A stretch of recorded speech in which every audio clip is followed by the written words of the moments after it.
ایک مسئلہ تھوڑا سا اور سمجھنے والا ہے۔ جی جی عورت کے پاس جو زیور ہے کچھ تو وہ ہے جو اس کے والدین نے اسے لے کے دیا، جی جی وہ تو صاف سی ظاہر سی بات ہے کہ وہ عورت کی ملکیت ہے اور اس کی زکوٰۃ کی ذمہ دار بھی عورت ہے۔ کچھ زیور عورت کو ملتا ہے اپنے سسرال کی طرف سے، جی جی وہ جو سسرال کی طرف سے زیور ملا، خامد نے زیور بنوا کے دیا، اس کی دو صورتیں ہو سکتی ہیں۔ ایک صورت یہ ہے کہ سسرال کی طرف سے جو زیور ملا یا خامد نے جو زیور بنوا کے دیا، جی اس نے دیا اس طرح کہ جب تک یہ میاں بیوی ہیں عورت اس زیور کو استعمال کر سکتی ہے، خدا نخواستہ اگر سپریشن ہوتی ہے، جدائی ہوتی ہے، تو خامد اس زیور کو واپس لے سکتا ہے۔ اس کا مطلب یہ ہے کہ وہ زیور عورت کی ملکیت نہیں، اس زیور کا مالک خامد ہے، عورت اس زیور کو استعمال کر رہی ہے۔ تو اس زیور کی زکوٰۃ کا ذمہ دار وہ بندہ جو اس کا مالک ہے۔ تو چونکہ اس زیور کا مالک خامد ہے تو اس کی زکوٰۃ کی ادائیگی خامد کی ذمہ داری ہوگی۔ یعنی جو زیور تو عورت کی ملکیت ہے، اس کے والدین نے اسے دیا،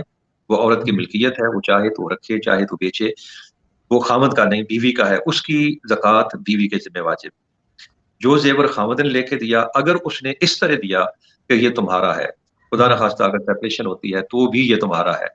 یعنی اس کو ہیبا کر دیا گیا، دے دیا گیا، اور اس کی واپسی کا کوئی مطالبہ نہیں ہو سکتا،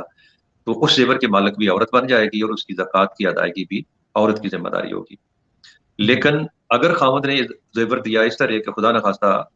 سپریشن کی صورت میں خامد اس کا مطالبہ واپسی کا کر سکتا ہے، تو پھر اس زیور کا مالک خامد ہے اور اس کی زکوٰۃ کی ادائیگی خامد کی ذمہ داری ہوگی، بیوی کی ذمہ داری نہیں ہوگی۔ اور یہ حساب کرتے ہوئے نا میں ایک چیز کی تھوڑی سی وضاحت کر دوں۔ جی جی فرض کیجئے کہ ایک عورت کے پاس 8 تولے سونا ہے، جی جی 4 تولے سونا ہے وہ جو اس کے گھر والوں نے اسے دیا، اس 4 تولے سونے کے علاوہ اس کے پاس کچھ بھی نہیں، نہ اس کے پاس چاندی ہے، نہ اس کے پاس کوئی بچا ہوا پیسہ ہے، نہ اس کے پاس کوئی تجارت کا مال ہے، صرف وہ 4 تولے سونا ہی زکوٰۃ جس پر واجب ہوتی ہے اس مال میں سے اس کے پاس صرف 4 تولے سونا ہے۔ 4 تولے سونا خامد نے دے دیا،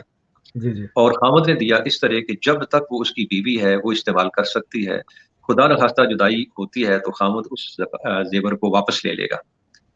تو اب 4 تولے سونا بیوی کا ہے اور 4 تولے سونا خامد کا ہے۔ جی تو اگر بیوی کے پاس اس 4 تولے کے سوا اور کچھ بھی نہیں، نہ چاندی ہے، نہ تجارت کا مال ہے، نہ کوئی بچت ہے، تو اس 4 تولے سونے پر کوئی زکوٰۃ نہیں ہوگی کیونکہ وہ نصاب سے کم ہے۔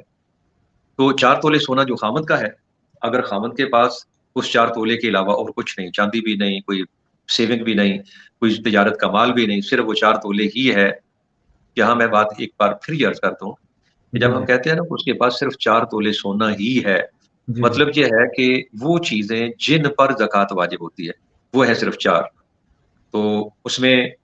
سونا آ گیا، چاندی آ گئی، جو سیونگ ہے آپ کی پیسے کی صورت میں، اور تجارت کا مال آ گیا۔ جی جی تو ان 4 چیزوں میں سے صرف ایک چیز ہے خامد کے پاس، 4 تولے سونا۔ اس کے پاس چاندی بھی کوئی نہیں، اس کے پاس بچے ہوئے پیسے بھی کوئی نہیں، اس کے پاس تجارت کا مال بھی کوئی نہیں۔ تو 4 تولے سونا خامد کا ہے، وہ بھی نصاب سے کم ہے، اس پر بھی زکوٰۃ نہیں ہوگی۔ 4 تولے سونا بیوی کا ہے، وہ بھی نصاب سے کم ہے، اس پر جی بھی جی زکوٰۃ نہیں ہوگی۔ کیوں نہیں کریں گے کہ ان دونوں کے زیور کو ملا کر 8 تولے سونے پر زکوٰۃ نکالیں، یہ نہیں ہوگا، کیونکہ 4 تولے کا مالک خامد ہے، وہ اپنا ذمہ داری ادا کرے گا، اور 4 تولے زیور بیوی کا ہے، وہ اپنی ذمہ داری ادا کرے گی۔